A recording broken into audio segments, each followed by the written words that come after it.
ನಮಸ್ಕಾರ ವೀಕ್ಷಕರೇ, ಎಸ್ ಕರ್ನಾಟಕದ ಟಾಪ್ 10 ನ್ಯೂಸ್ಗೆ ಸ್ವಾಗತ. PACL ನಿರ್ದೇಶಕ ಗುರುನಾಮ್ ಸಿಂಗ್ ಬಂಧನ. PACL ಕಂಪನಿಯ ನಿರ್ದೇಶಕ ಗುರುನಾಮ್ ಸಿಂಗ್ ಅವರನ್ನು 49,000 ಕೋಟಿ ಫೋನ್ಜಿ ಯೋಜನೆ ಹಗರಣದ ಆರೋಪದ ಮೇಲೆ ಪಂಜಾಬ್ನಲ್ಲಿ ಬಂಧಿಸಲಾಗಿದೆ. ಅವರು 10 ರಾಜ್ಯಗಳಲ್ಲಿ 5 ಕೋಟಿಗೂ ಹೆಚ್ಚು ಹೂಡಿಕೆದಾರರಿಗೆ ನಕಲಿ ರಿಯಲ್ ಎಸ್ಟೇಟ್ ಯೋಜನೆಗಳ ಮೂಲಕ ವಂಚಿಸಿದ್ದಾರೆ ಎಂದು ಆರೋಪಿಸಲಾಗಿದೆ. ಬಿಹಾರ ಮತದಾರರ ಪಟ್ಟಿ ಪರಿಷ್ಕರಣೆ ಕುರಿತು ಸುಪ್ರೀಂ ಕೋರ್ಟ್ ವಿಚಾರಣೆ. ಬಿಹಾರದಲ್ಲಿ ನಡೆಯುತ್ತಿರುವ ಮತದಾರರ ಪಟ್ಟಿಯ ವಿಶೇಷ ಪರಿಷ್ಕರಣೆಯ ಸಮಯದಲ್ಲಿ ಗುರುತಿನ ಪುರಾವೆಯಾಗಿ ಆಧಾರ್, ರೇಷನ್ ಕಾರ್ಡ್ಗಳು ಮತ್ತು ಮತದಾರರ ಗುರುತಿನ ಚೀಟಿಗಳನ್ನು ಪರಿಗಣಿಸುವಂತೆ ಸುಪ್ರೀಂ ಕೋರ್ಟ್ ಭಾರತದ ಚುನಾವಣಾ ಆಯೋಗಕ್ಕೆ ECI ಸೂಚಿಸಿದೆ.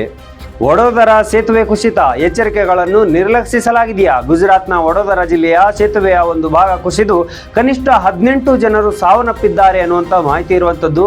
ಸೇತುವೆಯ ಅಸುರಕ್ಷಿತ ಸ್ಥಿತಿಯ ಬಗ್ಗೆ ಪದೇ ಪದೇ ಎಚ್ಚರಿಕೆಗಳನ್ನು ನಿರ್ಲಕ್ಷಿಸಲಾಗಿದೆ ಎಂದು ಸಾಮಾಜಿಕ ಕಾರ್ಯಕರ್ತರು ಮತ್ತು ವಿರೋಧ ಪಕ್ಷದ ನಾಯಕರು ಆರೋಪಿಸಿದ್ದಾರೆ.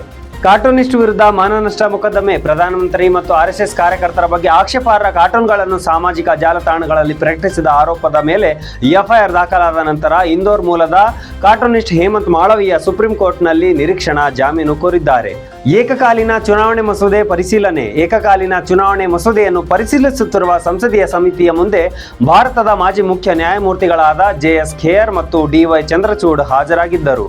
ಡ್ರಗ್ ತಯಾರಕನ ಗಡೀಪಾರು. ಭಾರತದಲ್ಲಿ ಬೇಕಾಗಿರುವ ಮತ್ತು ಇಂಟರ್ಪೋಲ್ ರೆಡ್ ನೋಟಿಸ್ ಎದುರಿಸುತ್ತಿರುವ ಡ್ರಗ್ ತಯಾರಕ ಕುಬ್ಬಾವಾಲಾ ಮುಸ್ತಫಾನನ್ನು CBI ಸಹಕಾರದ ಕಾರ್ಯಾಚರಣೆಯ ಮೂಲಕ UAEಯಿಂದ ಗಡೀಪಾರು ಮಾಡಲಾಗಿದೆ. ಮುಖ್ಯಮಂತ್ರಿ ಸಿದ್ದರಾಮಯ್ಯ ವಿರುದ್ಧದ ಮಾನನಷ್ಟ ಮೊಕದ್ದಮೆಗೆ ಕರ್ನಾಟಕ ಹೈಕೋರ್ಟ್ ತಡೆ. 2023ರ ಚುನಾವಣಾ ಜಾಹೀರಾತಿನ ಕುರಿತು ಬಿಜೆಪಿಯಿಂದ ದಾಖಲಾದ ಮಾನನಷ್ಟ ಮೊಕದ್ದಮೆಗೆ ಕರ್ನಾಟಕ ಹೈಕೋರ್ಟ್ ಮುಖ್ಯಮಂತ್ರಿ ಸಿದ್ದರಾಮಯ್ಯ ಅವರಿಗೆ ಮಧ್ಯಂತರ ತಡೆ ನೀಡಿದೆ.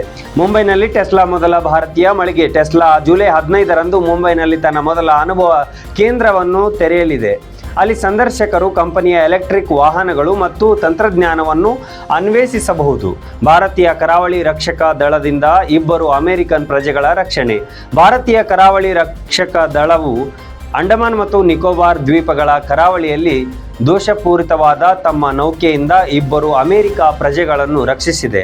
ಜಾಗತಿಕ ವ್ಯಾಪಾರ ಉದ್ವಿಗ್ನತೆ, ಮಾರುಕಟ್ಟೆ ಕುಸಿತ. ಜಾಗತಿಕ ವ್ಯಾಪಾರ ಉದ್ವಿಗ್ನತೆ ಮತ್ತು ಕೆನಡಾ ಸರಕುಗಳ ಮೇಲೆ US 35% ಸುಂಕ ವಿಧಿಸಿರುವುದಕ್ಕೆ ಪ್ರತಿಕ್ರಿಯೆಯಾಗಿ ಭಾರತೀಯ ಷೇರು ಮಾರುಕಟ್ಟೆಗಳು ಇಂದು ಕಡಿಮೆಯಾಗಿವೆ.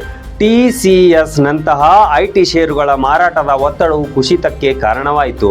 ಇದಾಗಿತ್ತು ಇವತ್ತಿನ ವಿಶೇಷ. ಮತ್ತೆ ಸಿಗೋಣ ಮುಂದಿನ ಸುದ್ದಿಯಲ್ಲಿ. ನಮಸ್ಕಾರ, ಧನ್ಯವಾದಗಳು ವೀಕ್ಷಕರೇ.